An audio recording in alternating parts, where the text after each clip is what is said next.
grab your Bibles, turn to the book of Matthew. Looking at chapter 10 today. Matthew chapter 10, looking at verses 34 to 39.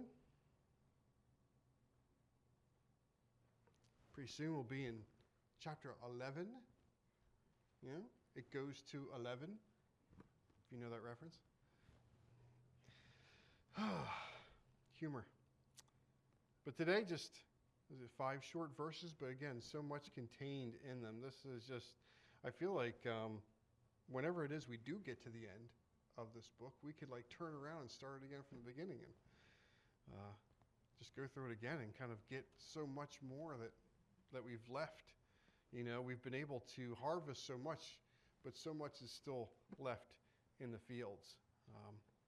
But this morning, looking at Matthew chapter 10, verses 34 to 39.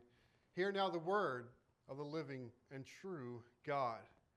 Do not think that I came to bring peace on the earth. I did not come to bring peace, but a sword. For I came to set a man against his father, and a daughter against her mother, and a daughter-in-law against her mother-in-law. And a man's enemies will be the members of his household. He who loves father and mother more than me is not worthy of me, and he who loves son or daughter more than me is not worthy of me. And he who does not take his cross and follow after me is not worthy of me. He who has found his life will lose it, and he who has lost his life for my sake will find it. This is Yahweh's holy, inspired, and inerrant word. If you had to pick one verse from the 4 Gospels, most likely to make people uncomfortable, Matthew 10:34 would be a pretty strong candidate, saying, do not think that I came to bring peace on the earth. I didn't come to bring peace, but a sword. We've seen several verses so far that would make people uncomfortable. We look at that and we say, Jesus said that. Not a critic misquoting him, not a disciple summarizing him badly, but Jesus himself to his own disciples in the middle of the conversation we've been walking through all of chapter 10. Now, by now, if you've been with us through the series, and you all have, you should not be surprised in the direction that this is going. We've heard so far Jesus tell the 12 that they'll be handed over to courts. They'll be flogged in the synagogues. That brother will betray brother. That the servant is not above his master, and they've called the master Beelzebub. Last week, he told them 3 times, do not fear. And gave them solid reasons why. Now he goes even further. Again, Jesus takes it to a whole another level. He's not just telling them what will happen on the road. He's telling them what it costs to follow him, period. Now, the temptation with a passage like this is to soften it. Try and find some angle of interpretation that takes the edge off and kind of explain it away. But we can't do that. Jesus is being precise here. He chose these words, and if we're going to understand them properly and understand properly what he's calling us to, then we have to say what he actually says, and then follow it to where it lands. The first point of this, I think there's the diagram, outline on the back. The first verses 34 and 35, we see the misunderstood mission. That's not about peace, but a sword. Verses 34 or 35 says, don't think that I came to bring peace on the earth. I did not come to bring peace, but a sword. I came to set a man against his father, daughter against her mother, daughter-in-law against her mother-in-law. He begins with, do not think. Jesus is not opening with a new idea. This is something that we've seen before in the Sermon on the Mount. He is correcting an existing idea. He knows exactly what they already, his disciples and others, have in their heads. And he's telling them that they have it wrong. So what were they thinking? They were thinking that the Messiah would come and he would bring peace. He would liberate them from the rule of the Romans. And that's not a completely unrealized expectation. It was rooted in real promises. Isaiah 9:6 calls Jesus the Prince of Peace. Zechariah 9:10 speaks of him proclaiming peace to the nations. Ezekiel 34 promises that the true shepherd king will make a covenant of peace with his flock. The whole sweep of the Old Testament points toward peace, wholeness, reconciliation, the restoration of all things broken by the fall. And Jesus does not deny any of that. Jesus is the Prince of Peace. And he will bring the peace that the prophets describe, but that peace comes after the end of a reckoning, not before it. What his arrival does right now in homes and families and communities, when the question of allegiance to him gets put on the table, it divides. Remember, just a few short chapters ago in Matthew 3, saying that his winnowing fork is in his hand, and he will thoroughly clear his threshing floor, and he will gather his wheat into the barn, but he will burn up the chaff with unquenchable fire. There is a divide. There is a separation. The sword here that Jesus brings that he's describing is not a weapon he carries. He was not here to be an earthly Messiah in the sense of liberation from a tyrannical government.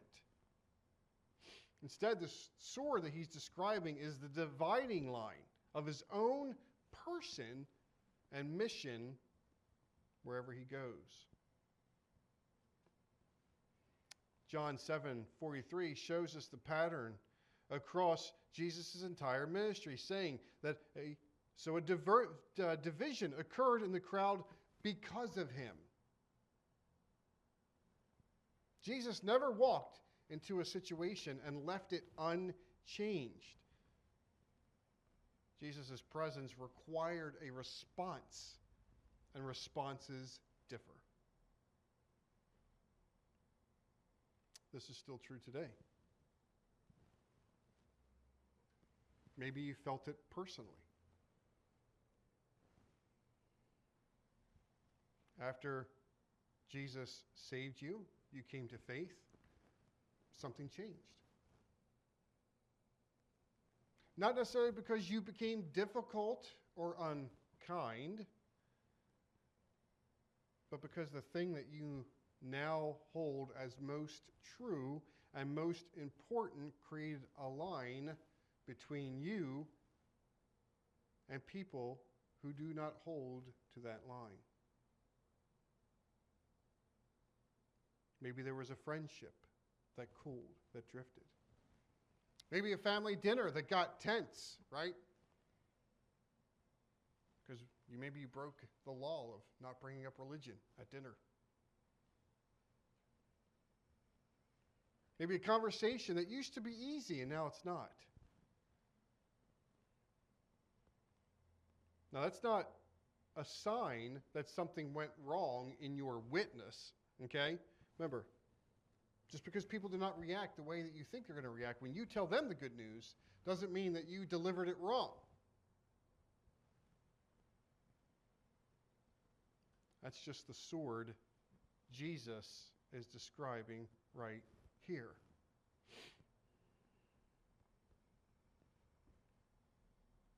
Then we see the inevitable decision or division even within families in verses 35 and 36.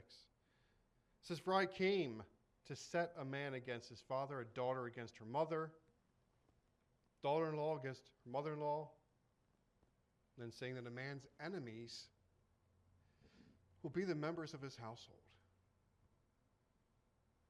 Jesus is quoting Micah 7:6 almost word for word, and that is deliberate. He's not improvising here, a warning. He's not making things up. He's saying what the prophet already saw coming and has now arrived. Micah wrote in a time of national collapse, chaos, and what he observed was that when things fall apart, impacts the closest bonds first. A man's enemies are the men of his own household. Jesus picks that up and says, the arrival of the kingdom does not undo that pattern. It intensifies it. Because the kingdom's arrival forces a decision that every household must face.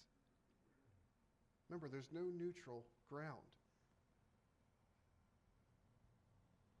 We've made that point several times, not just in this series, but in previous messages. There are only two choices. I don't care how many religions they say are out there. There are two choices. You are with Jesus or you're with the rest. You are either with him or you're against him. Doesn't matter if you're a Hindu or a Muslim or a Jehovah's Witness or a Mormon. You're with Jesus or you're those. There's no middle ground. Zero middle ground. There's no neutrality. There's no sitting on a fence. And making the choice to follow Christ will bring division. And look exactly where Jesus says that division is going to land. Not with strangers, not with people who are already your enemies. The division lands in the household.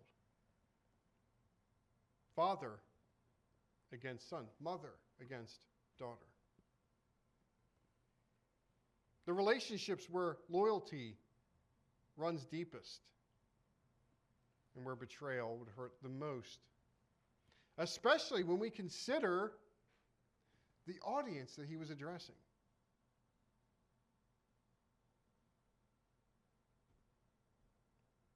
We lose much of this because today, yes, we have some loyalty to family, but it's nothing like it was then. Today, it's almost just taken for granted. Children will go off at some point, do their own thing. It's not a thing today. Was it seen like a rite of passage for kids to rebel? But in those times, that was not so. The family bond was the strongest bond there was. You would not do anything to dishonor your father. You would not go against your father or your mother.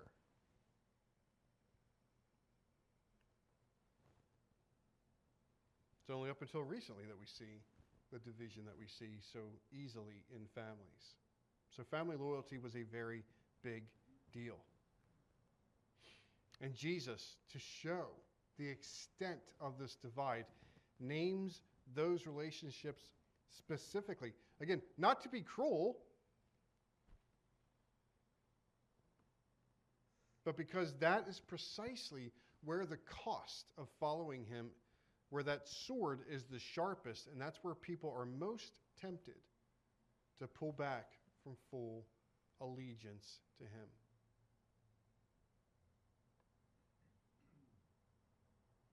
And here's what almost nobody tells you before it happens. You come to faith. Jesus has saved you. Your expectation, that's a reasonable one. You're happy. Is that the people who love you will be glad for you. That your family will see the change in you and respond warmly. But sometimes that doesn't happen. Many times that doesn't happen.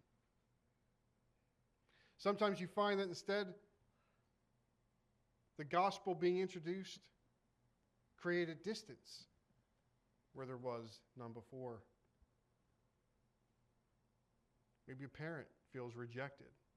Maybe a sibling pulls away. Or even in marriage, maybe it's a spouse who doesn't understand what has changed or why.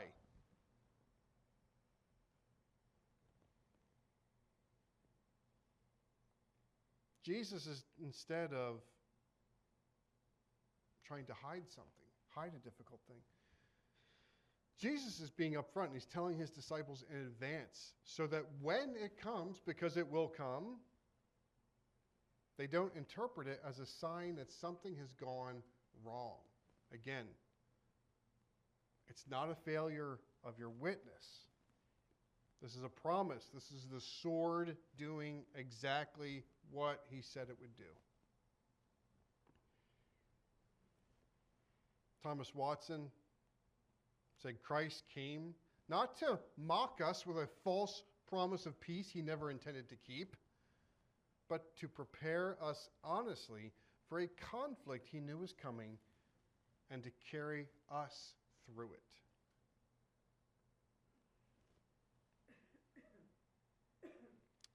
Picks up in verse 37, our third point, the ultimate allegiance, Christ above all. He says, he who loves father or mother more than me is not worthy of me, and he who loves son or daughter more than me is not worthy of me.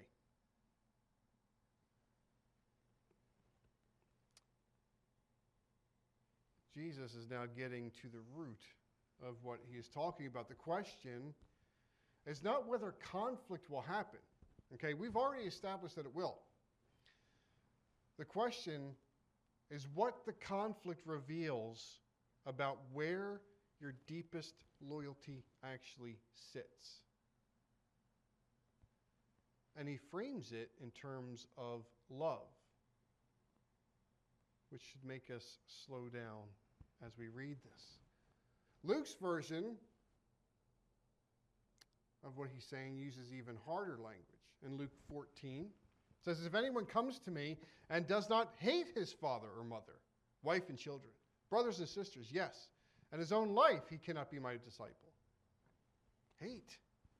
It's a very hard word. It sounds like a contradiction to everything else Jesus teaches about honoring your father and mother, loving your neighbor, loving one another. But again, we have to understand this as it was meant to be. Using this is a Hebrew idiom. It's not a call to animosity. To hate, in this sense, means to love comparatively less, to place lower in the order of priority. Jesus is not out there telling his disciples to feel contempt for their families. He's telling them that every other love, however real, right, and good, has to be ranked below the love for him.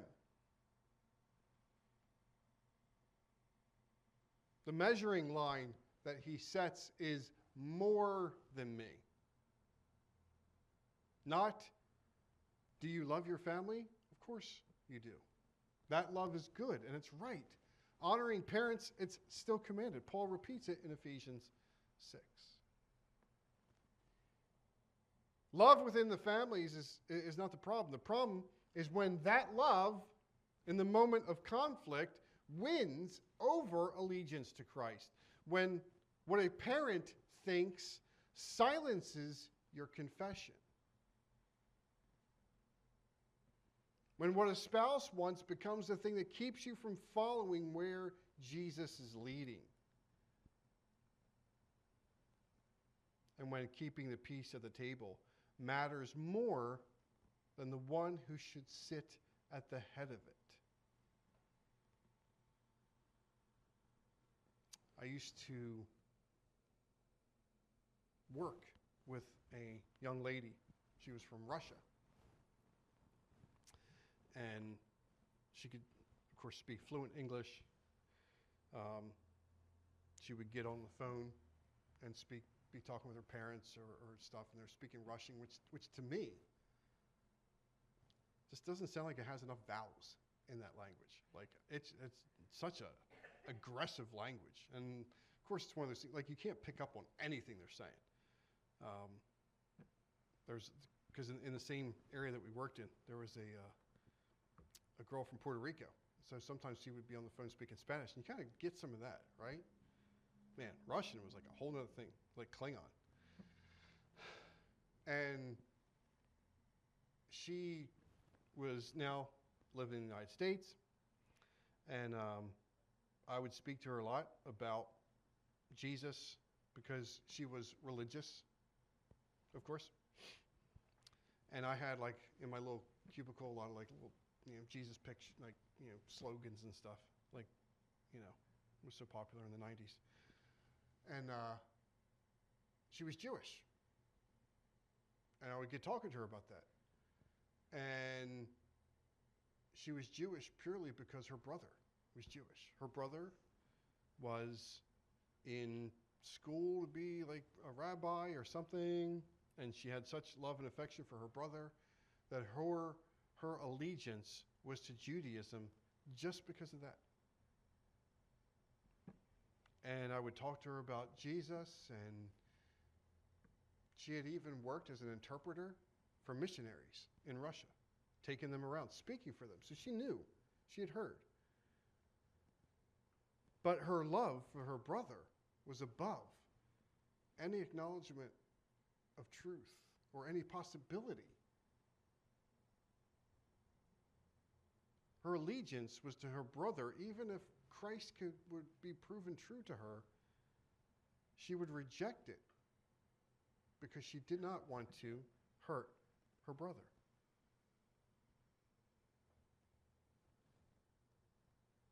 This is what Jesus is talking about here. He's not talking about, this isn't some command to be a jerk at the dinner table. This isn't a command to, kick parents in the face.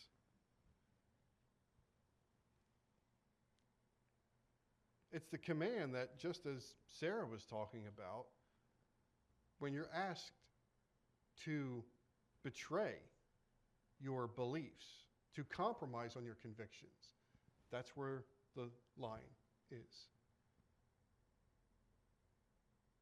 And Jesus is pointing out that it's easy or easier to do it and tell a stranger to take off, to tell even a place that you've been employed at to say, I'm out. But Jesus is saying, this is going to come down to your family.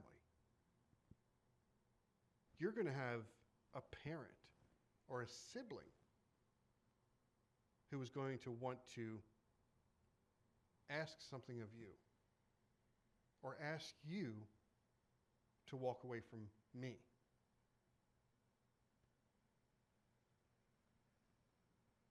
And he's warning them here. Deuteronomy 6 is the foundation underneath of all of this. And Deuteronomy 6:5, you shall love the Lord your God with all your heart, with all your soul, with all your might. All, not most, not more than others, not here, but not when I get home, all. And there's something here. This isn't just some egomaniacal claim to wanting to be the head of all things because, we have to massage God's ego. But we actually understand this, we see this the way God intended, is that when Christ actually holds that place at the very top, every other relationship gets ordered better, not worse. The husband who loves Christ above his wife actually loves his wife more truly than the husband who's made her his highest loyalty. When the parent who loves Christ above their children, they're a more faithful parent than the one who's made their children their God. This is very important. This is necessary to understand. It's almost a given fact that in most families, the kids are the center of the universe. You see this all the time. Parents running themselves ragged, making sure the kids are at every single play date, making sure that the kids are in every sport, every extracurricular activity, the agenda. The entire family schedule is dictated by the kids' activities. The budget, thousands of dollars are spent on uniforms and gym equipment, fees for this, fees for that, fuel to run the fleet of vehicles to take the kids everywhere. God forbid you miss a practice or a game, but miss church? It's not a big deal. Billy's got a game on Sunday. Well, guess what? Billy ain't going to be there. And all this does is work to basically foster the attitude of entitlement in that child, and that their activities and their priorities are the priorities of the house. Instead of parents correcting this, instead they fall lockstep right behind them, carrying all their junk. We've basically taken the created order ordained by God and turned it upside down. Instead of, and this is it, easy parents, this is how it should be in your home. It's God, your spouse, then your children. That's your loyalties. Why is it we see so many times marriages, 20, 30 years, the kids are gone, spouses divorce? Why? Because mom's carting the kids around to every play date and every practice. Dad's at the office all the time because he's got to earn the money to buy all the equipment. And then when the gods have gone off to make their own career, there's nothing left in the home. You have two strangers living together because they've just spent the last 20 years separate. God knew what he was doing when he designed the family. The family and any other relationship will only function properly when Christ is in the proper place, and that is at the head. But until Christ is in his proper place, even the best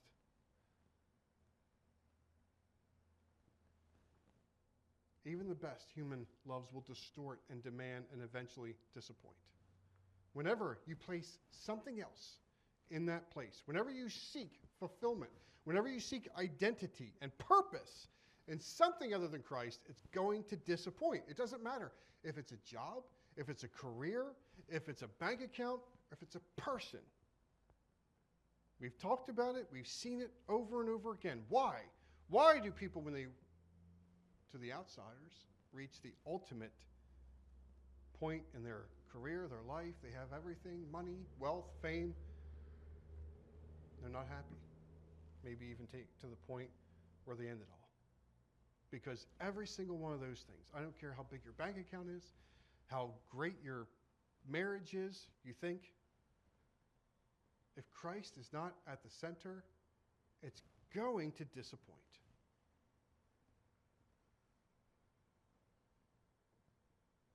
What we have to see,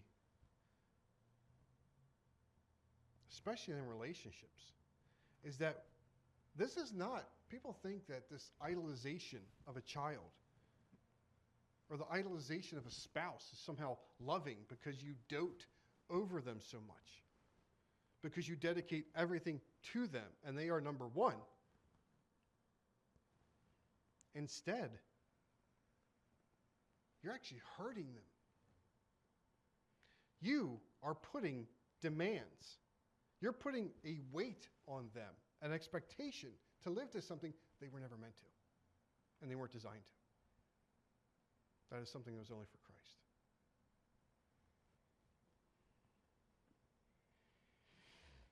Move to verse 38.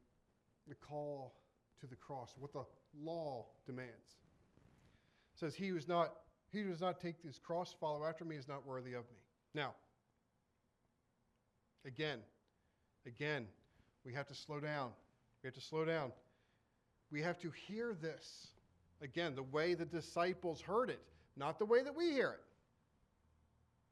For us, today, the cross, it's a symbol.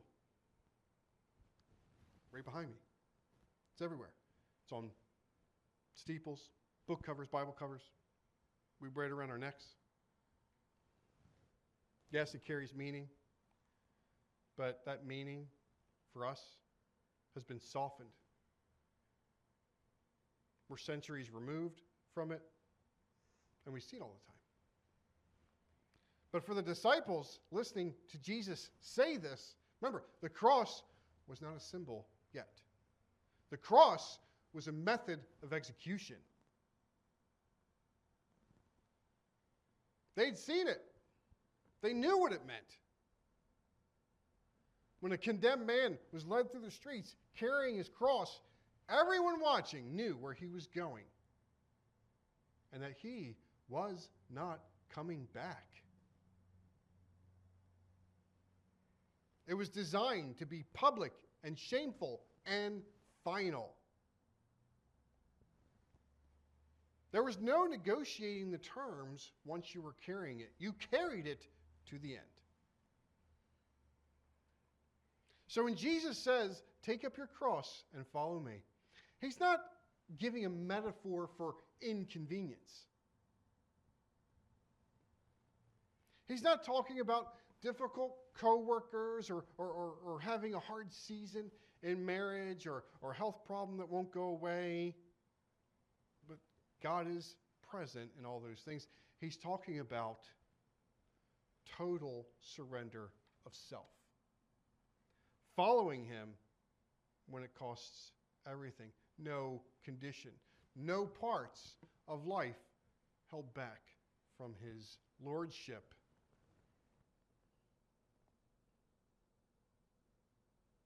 This is a law statement.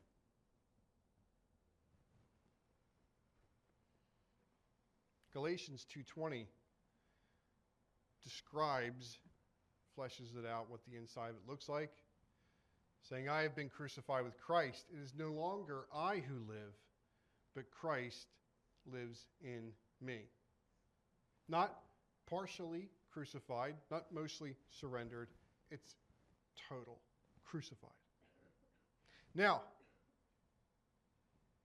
this is where we got to get real, people. Real talk. If we're honest with ourselves, this command exposes us. Because none of us does this perfectly. None of us. We hold things back. We follow Christ when the cost is manageable. We surrender in some areas. We kind of privately, we protect others. We negotiate. And Jesus knows this. Jesus knows this. Remember, we're not fooling anybody but ourselves. And this is what we have to see. This is what we have to remember right here. The command to take up the cross does not describe how well you are doing. It describes what is actually required. And the gap between those two things is exactly what the law is designed to show us. In Romans 3:20, Paul says plainly, by the works of the law, no flesh will be justified. The law does not exist so we can try harder and eventually clear that bar. The law exists so that we see clearly we cannot clear that bar on our own. And so we stop looking at ourselves and we start looking somewhere else. Jesus knew that we could never fully carry our cross, and that's exactly why he did it for us.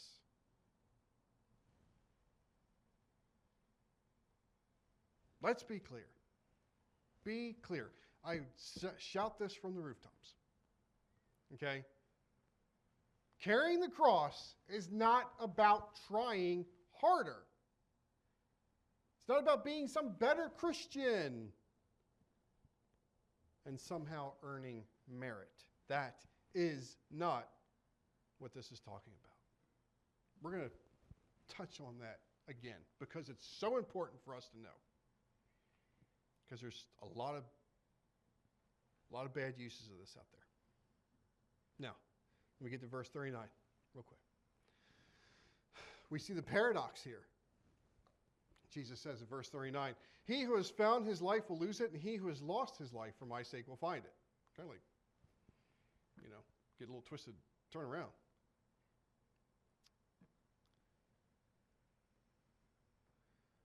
He ends this section here with this paradox, and again, like many that we see in the Gospels, it doesn't resolve by human logic. It only resolves by the logic of the kingdom. The instinct, what we have, our self-preservation instinct, is not evil. God built it into us to protect ourselves. You protect what you value.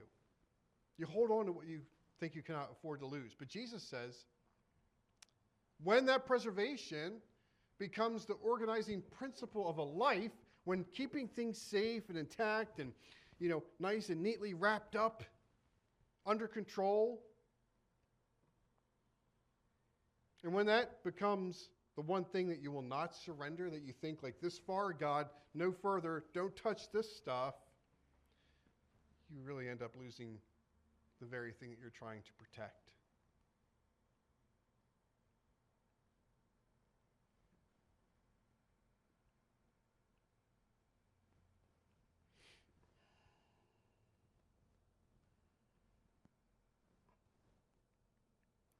Think about how that looks in real terms. The person who will not risk relationship for the sake of the gospel. The person who keeps faith private so it never costs them anything socially. Who follows Christ only as far as it does not disrupt the life that they've built. That person has basically protected something that they will ultimately lose anyway. But the person who lets go, who follows Christ into and through the family fracture, the public confession, the total surrender, that person finds what Jesus calls life, real life. The kind that does not end in the grave. John 12, 24 and 25 carries the same truth, using different imagery. Unless a grain of wheat falls into the earth and dies, it remains alone. But if it dies, it bears much fruit. He who loves his life loses it, and he who hates his life in this world will keep it to life eternal. The grain that refuses to go into the ground stays a grain, intact, unchanged, alone. The grain that goes in and dies becomes something it could never have been. The death is real, but what comes up on the other side is more real. we have to see is that this is not done by human work. This is not done by our fortitude. We have to see that it is the gospel that makes this possible. So here's where we have to be careful. If all we do is walk away from the passage with the, surrender more, try harder, carry your cross better, which, let's face it, we hear it all the time. We've then turned the gospel into law. We've taken a command none of us can fully meet and hand it back as just one more thing to fail at.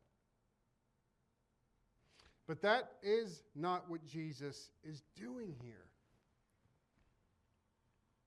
The cross that Jesus calls his disciple to take up is only understandable in light of the cross he himself carried first. He's not asking them to go somewhere he's not already gone. He did not shrink back. He did not preserve himself. He did not hold any part of his life back from what the Father required. Hebrews 12 tells us that he endured the cross for the joy set before him, not reluctantly, not barely, but willingly, purposely, all the way to the end. Isaiah 53 describes it that he poured out himself to death and was numbered with the transgressors, yet he himself bore the sin of many. Jesus lost his life completely, publicly, finally,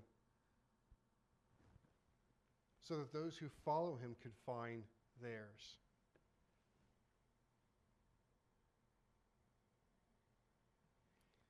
The life we receive when we lose ourselves for his sake is not something we generate by the quality of our own surrender.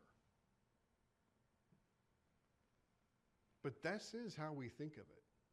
We measure it by how well we do.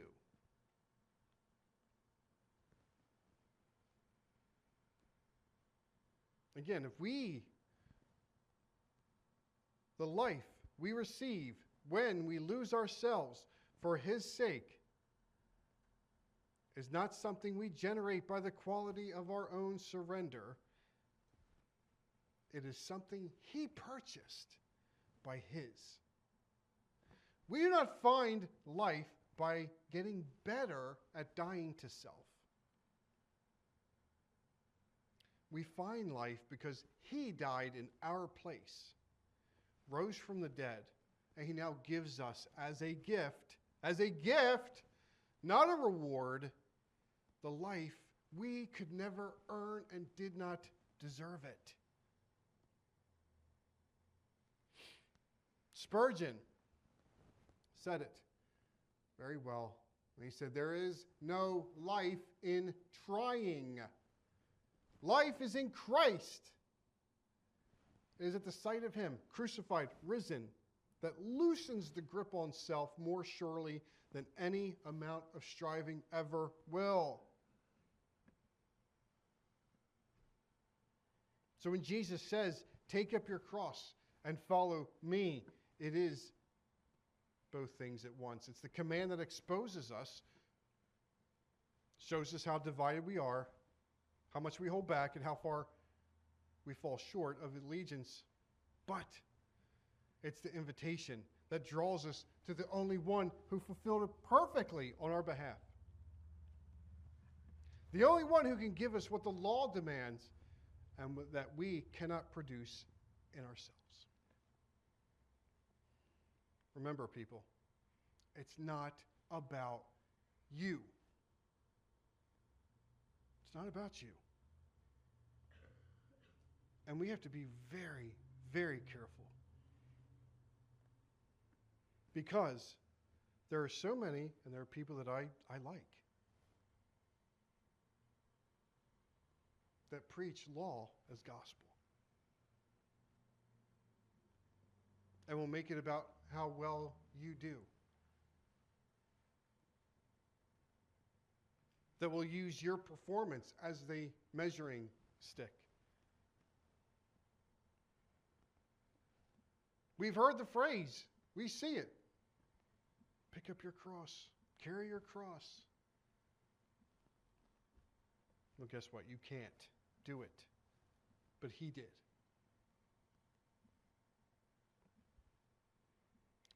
As we wrap up, then we see Matthew 10:34 to 39 is not easy. Rarely do we go in people's houses and see artwork on the wall. The son will hate his father. We don't see it on t-shirts. It's not on koozies. Maybe it should be. It's not intended to be easy. It's intended to be honest. Honest about the kingdom and what it does. Jesus never sugarcoats what the cost is. I don't know how we've started to do it. I don't know why we do. We never hear anything about, try Jesus because your dad's going to hate you. Or try Jesus because it's going to cost you your job. That's usually try Jesus because he's going to make you rich. But we have not seen that out of his words, out of his mouth. And I don't think we're going to. Again, the cross that he calls us to carry, it's not a metaphor for life's inconveniences and difficulties. Instead, the cross represents the shape of a life reordered around him, where he holds the highest allegiance. Family, relationships, safety are real, but they're not ultimate. We have to see that underneath all of this, underneath the sword, the cross, losing life, it's the gospel. Jesus carried his cross first. He gave his life so that we could find ours.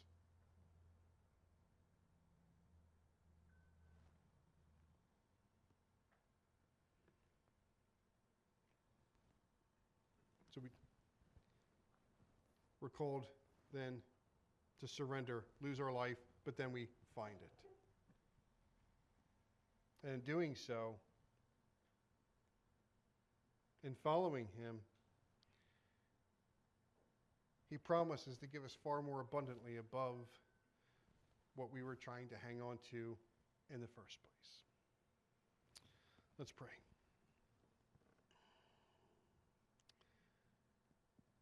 Lord God, we just thank you so much for your word. Again, Lord, even when it's difficult